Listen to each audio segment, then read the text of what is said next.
चुनाव में कांग्रेस उम्मीदवार गुरमीत सिंह कुन्नर का निधन हो गया। गुरमीत कुन्नर श्रीगंगानगर जिले की श्रीकरणपुर विधानसभा सीट से कांग्रेस उम्मीदवार थे। दिल्ली के एम्स अस्पताल में गुरमीत सिंह कुन्नर का निधन हुआ। आपको बता दें कि गुरमीत सिंह कुन्नर के पुत्र रूपेंद्र सिंह कुन्नर के निधन ने यहां पर उन्होंने पुष्टि की है और 75 साल के गुरमीत सिंह कुन्नर को दिल्ली एम्स में 12 नवंबर को भर्ती कराया गया था। गुरमीत सिंह कुन्नर के निधन से परिवार के साथ कांग्रेस पार्टी और समर्थकों में शोक की लहर दौड़ गई है।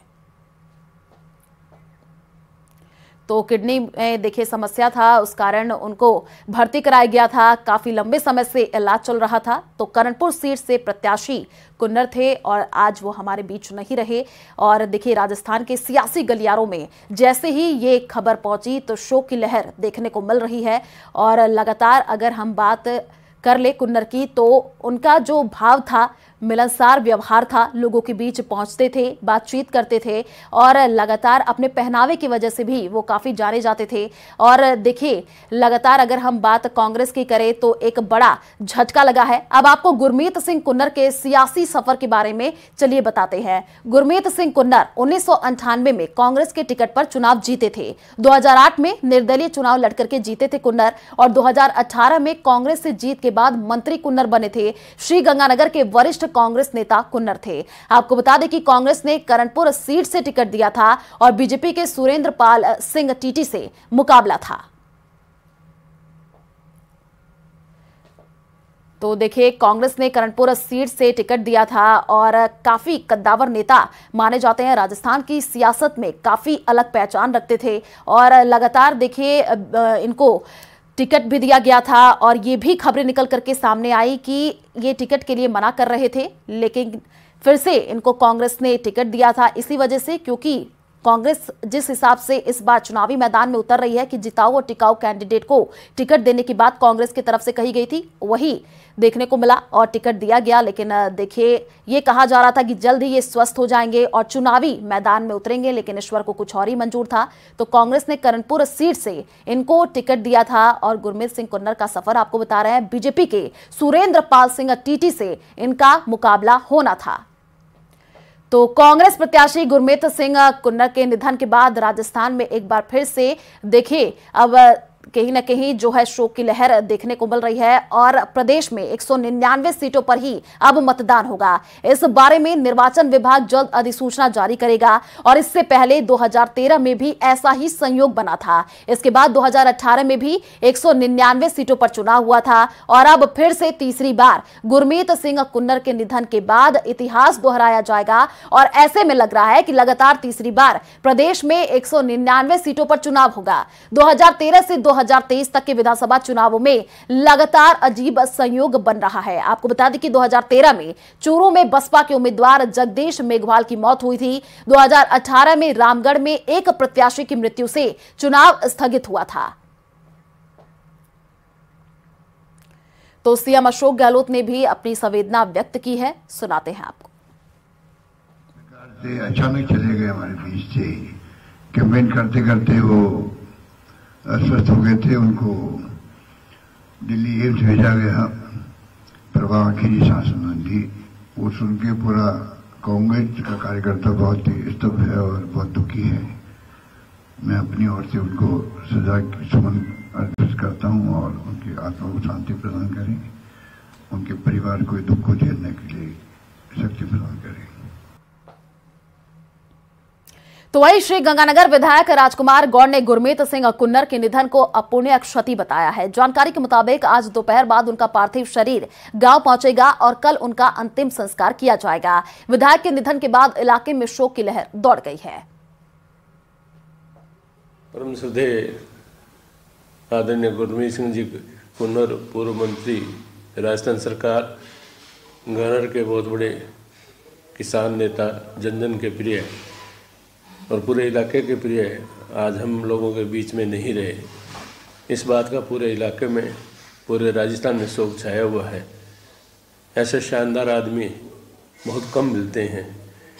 जो मिलनसारिता, जो काम कुन्नर साहब ने किए, वो काम सदियों तक याद रखे जाएंगे। आप प्रॉपर रेस्ट करिए। मैं माफ़ी चाहूँगा मैंने आपको डिस्टर्ब किया।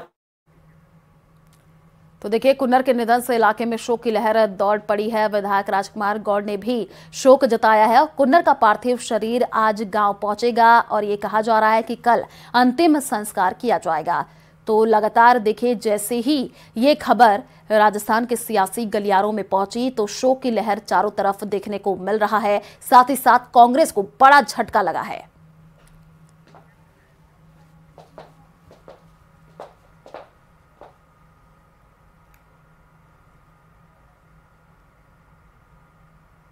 तो राजस्थान विधानसभा चुनाव से पहले प्रदेश में नेताओं के दल बदल का सिलसिला जारी है। अब कोटा से आने वाले बीजेपी नेता अमीन पठान ने कांग्रेस का दामन थाम लिया है। पठान बीजेपी अल्पसंख्यक प्रकोष्ठ के अध्यक्ष रहने के साथ ही दरगाह और हज कमेटी के भी अध्यक्ष रहे हैं। आज पीसीसी में मुख्यमंत्री अशोक गहलोत, सुखजिंदर सिंह रंधावा ने कांग्रेस की सदस्यता दिलाई। वहीं कांग्रेस में शामिल होने के बाद अमीन पठान ने कहा कि मैं पिछले 25 सालों से भाजपा में काम कर रहा था। भाजपा में सबका साथ, सबका विकास, सबका विश्वास अब दिखता नहीं है।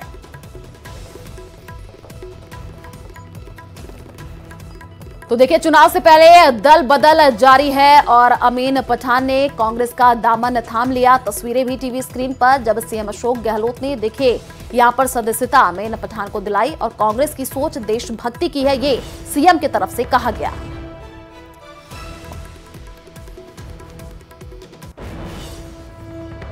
अमीन पठान आज कांग्रेसी हो गए हैं। बरसों तक बीजेपी में रहे और आज कांग्रेस का दामन थाम लिया। अमीन भाई, क्या वजह रही कि आपने बीजेपी जैसी पार्टी को छोड़ दिया, जहां पर आप कई ओहदों पर भी रहे और माना ये जा रहा था कि आप बड़े अल्पसंख्यक चेहरे हो बीजेपी के? क्या वजह रही पार्टी छोड़ने के पीछे? देखिए, जिस बीजेपी को हमने ज्वाइन किया था वो अटल बिहारी वाजपेयी जी की आइडियोलॉजी थी, भैरव सिंह शेखावत जी की आइडियोलॉजी थी, लेकिन अभी कहीं पर भी वो सब चीजें नजर नहीं आती। अभी जो नारा दिया गया सबका साथ, सबका विकास और सबका विश्वास, वो कहीं भी नजर नहीं आता है। इस केंद्र सरकार की बात करें तो मैं खेल से आता हूं, मैं अकलियतों का चेहरा हूं, अकलियतों की मैं सियासत करता हूं, लेकिन मैं खेल से आता हूं। देखिए, अब जो लोग मेडलिस्ट थे उनको महीनों तक जंतर मंतर पे धरना देना पड़ा, उनका साथ जो बर्ताव हुआ पूरे देश ने देखा। लेकिन अमीन भाई, सवाल ये उठता है, बीजेपी में आप एक छत्र नेता थे और आपकी तूती बोलती थी, है ना? अब कांग्रेस में तो नेताओं की बड़ी जमात है, एक से बढ़कर एक नेता है माइनॉरिटी के, उसमें आपके लिए स्पेस कहाँ बनेगा? देखिए, हमें काम करना है और वहां पे हालात ऐसे नहीं थे कि वहां काम किया जा सके। जो वादे है, जो नारा है सबका साथ, सबका विकास, सबका विश्वास, वो कहीं भी नजर नहीं आता था।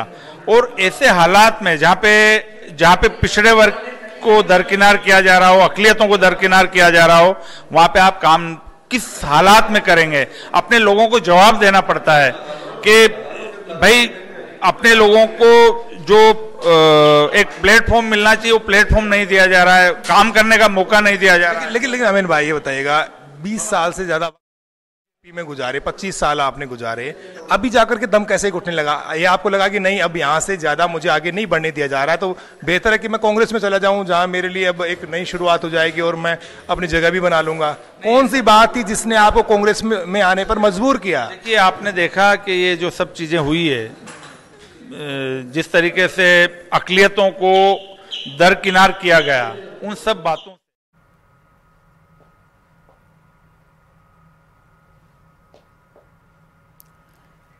तो देखिए, अमीन पठान के कांग्रेस ज्वाइनिंग के बाद सीएम अशोक गहलोत ने यह कहा है कि कांग्रेस मजबूत हुई है अमीन पठान की वजह से, उन्होंने कांग्रेस ज्वाइन किया है। तो वो आपको सुनाते हैं क्या कुछ सीएम अशोक गहलोत ने कहा। लंबे समय तक रहे हों वहां पर, लंबे समय तक जिस प्रकार का माहौल देश में बना रखा है, उस माहौल के अंदर कोई भी व्यक्ति ये पसंद नहीं करेगा कि मैं ऐसे माहौल में काम कर सकूं।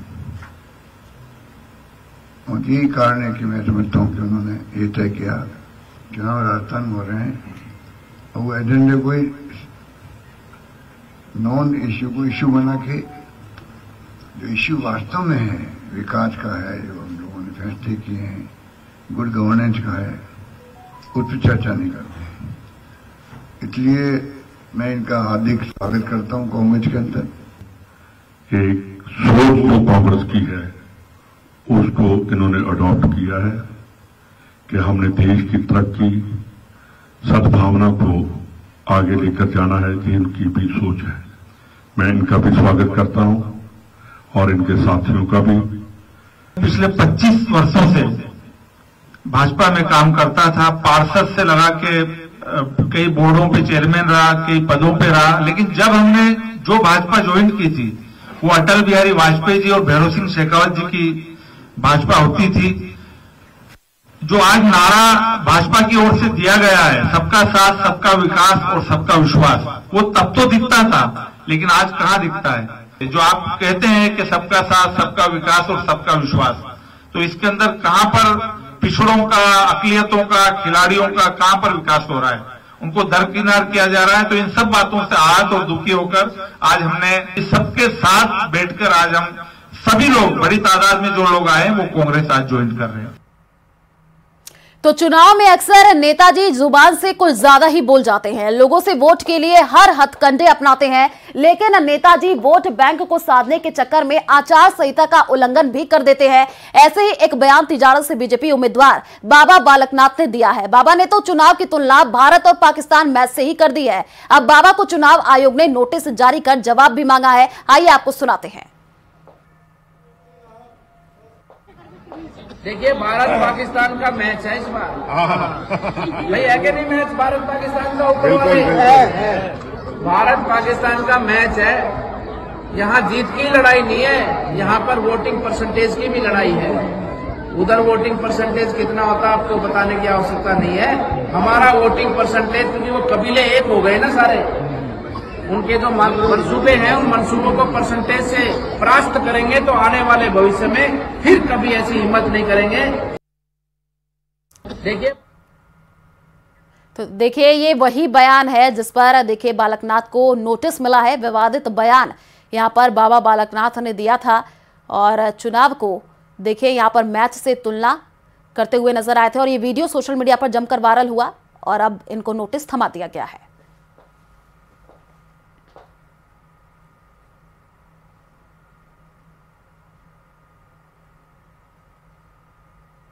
तो राजस्थान विधानसभा आम चुनाव 2023 में 80 वर्ष से अधिक उम्र के वरिष्ठ मतदाता तथा 40% से अधिक दिव्यांगता वाले मतदाता भारत निर्वाचन आयोग की पहल पर पहली बार घर से ही उत्साहपूर्वक मतदान कर रहे हैं। प्रदेश के 26 जिलों में मंगलवार से होम वोटिंग की शुरुआत हुई। मुख्य निर्वाचन पदाधिकारी प्रवीण गुप्ता ने बताया कि राजस्थान विधानसभा आम चुनाव 2023 के तहत प्रदेश में 80 वर्ष से अधिक उम्र के वरिष्ठ मतदाता तथा दिव्यांग मतदाताओं को घर से ही मतदान करने की सुविधा का विकल्प दिया गया है। प्रदेश में मंगलवार को होम वोटिंग के पहले दिन 9,687 बुजुर्ग तथा 2,655 दिव्यांग मतदाताओं ने घर से मतदान करने की सुविधा का लाभ लिया है। वहीं अब प्रदेश में पात्र 62,927 मतदाताओं ने विकल्प के तौर पर होम वोटिंग सुविधा के लिए आवेदन किया है। विशेष मतदान दल ऐसे मतदाताओं के घर जाकर के पूरी गोपनीयता के साथ डाक मतपत्र के माध्यम से उनका मतदान करवा रहे हैं। पोस्टल बैलेट के माध्यम से 19 नवंबर तक घर पर ही मतदान करवाया जाएगा। जो मतदाता होम वोटिंग के पहले चरण के दौरान घर पर अनुपस्थित रहेंगे उनके लिए 20 और 21 नवंबर को विशेष मतदान दल दूसरी बार विजिट करेंगे। सिग्नेचर वगैरह कर पाएंगे? हाँ, कर